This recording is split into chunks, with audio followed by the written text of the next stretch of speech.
Wednesday, July 17th, 2024. I didn't really want to talk too much about the Republican National Convention last night because most everything that they said was a lie. I think it's a sort of a miscarriage of justice that news channels and broadcast networks are just letting them uh, rant and rave up on a stage and not combat what the actual truth is. I appreciated what Whoopi did this morning in Hot Topics, just to go through the list of, hey, no, actually, crime is down. And if you want to talk at statistics by party, it's actually crime is lower in Democrat-run places than Republican-run places, at least violent crime. Um, so I think it's important to continue to point out those contrasts. I don't really think that Nikki Haley putting her support behind Trump means a hell of a lot.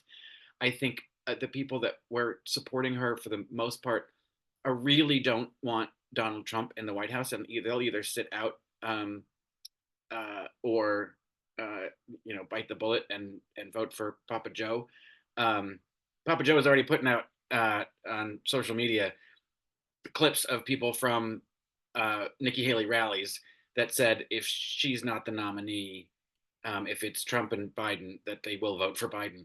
And it's a bunch of them. That's one after another. So that's encouraging. I don't know if they'll follow through with it when it comes to the what lever they're going to pull at the ballot box, but God, I hope so. Um, but there were some things that they didn't discuss around the table. Amy Farrah Griffin has to move it away from the lies of the Republican Party and talk about um, you know this whole idea of Joe Biden being the nominee, which it's like, how many times does he have to say, yes, I'm staying in? But anyway, the fight on the floor between Kevin McCarthy and Matt Gaetz, and some guy telling Matt Gaetz to shut the fuck up or that he's a fucking asshole, hilarious. Um, and it doesn't look, from the clips of everything that Matt Gaetz was doing on the floor, that doesn't look like unity or taking the temperature down. He was just being a big mouth bully uh, to his own party members. Like, anyway, and that stupid fucking pillow on Trump's ear, I don't get it.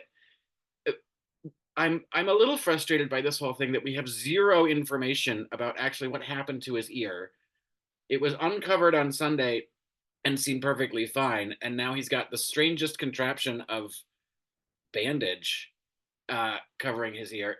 I was surprised that more people weren't wearing them like in tribute, like fucking lemmings. I don't know which ear I'm supposed to be touching. I guess it's this one. Um, and you know, the guy who died at that rally, Joe Biden actually called the family. The wife refused the call because she didn't think her husband would want her to talk to a Democrat, which is just bizarre. She used the word devout Republican, which is that's terrifying. It's not a religion, but most religions are cults. So yes, it's a cult. Uh, but Trump didn't call that family. Um, like there should be some capitalization on that a little bit. Like Trump cares so little about the people that are supporting him. You could literally die for him, and he won't give it second thought. Like that could be kind of a nice campaign ad, I think. Uh, but and like we don't have any information about his ear. We don't have any information about what he actually got hit by.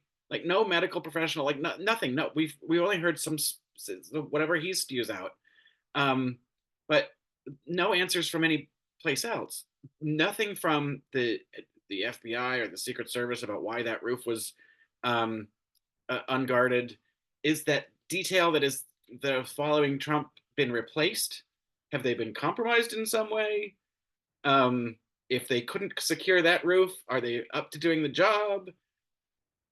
We don't. Nobody's talking about any of that stuff. If it were the other way around, the press would be hounding, um, to give an answer from the Democrat. I don't like this double standard in media. It's very frustrating. Um, but I will say, and I don't usually talk about guests that are on the View on this channel that much, but God bless Elizabeth Warren. In 2016, I wanted to see her at the top of the ticket. I wanted to see a Warren Buttigieg ticket. Um, but we're going with Papa Joe, and that whole discussion at the top of the um, hour about Sarah Haynes says, I don't like this, tribalism in the parties. I get it.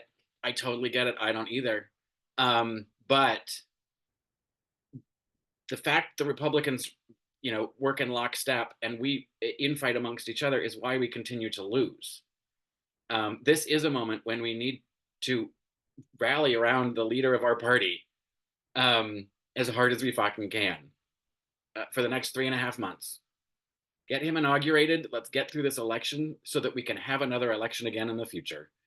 Um, that's the stakes, and people keep saying Joe needs to be replaced because the stakes are too high. And it's like, if you believe that the stakes are too high, stop diminishing the candidate we have.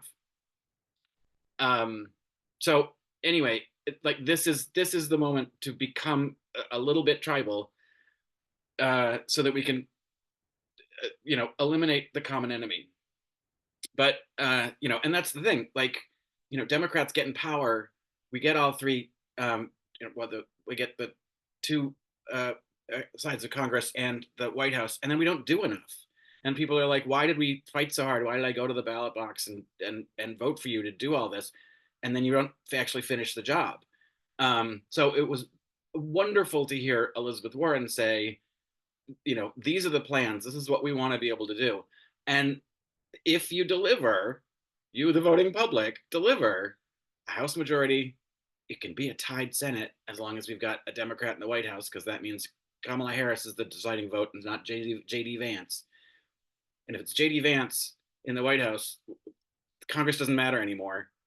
But like her just laying out policy, and I swear to God, if we hammer home women's reproductive health, Supreme Court, it's not that difficult to show the vast contrast in policy between the person who used to be the president and the person who's currently the president. Both old white guys, get it, vastly different results. So I hope that messaging gets out. I would love to see her stumping more. She just fills me with joy. I love to hear her talk. She makes me feel so like just calm and like, okay, we're on the right path. So I'd like to see more of her out there. And I've been remiss in the last couple days. For some reason, my video from last Friday about George Clooney missing the point of this whole thing got a lot of attention. And since then, we've gained over 600 new subscribers. So welcome. Thanks, everybody, for tuning in. This channel started as a way to tell Meghan McCain she's terrible at her job. But I guess she figured that out or paid attention because she left it. And it's sort of just evolved into using The View as a way to talk about, shit that's going on. And you know what? There's a lot of shit going on. So see you later. And thanks for coming.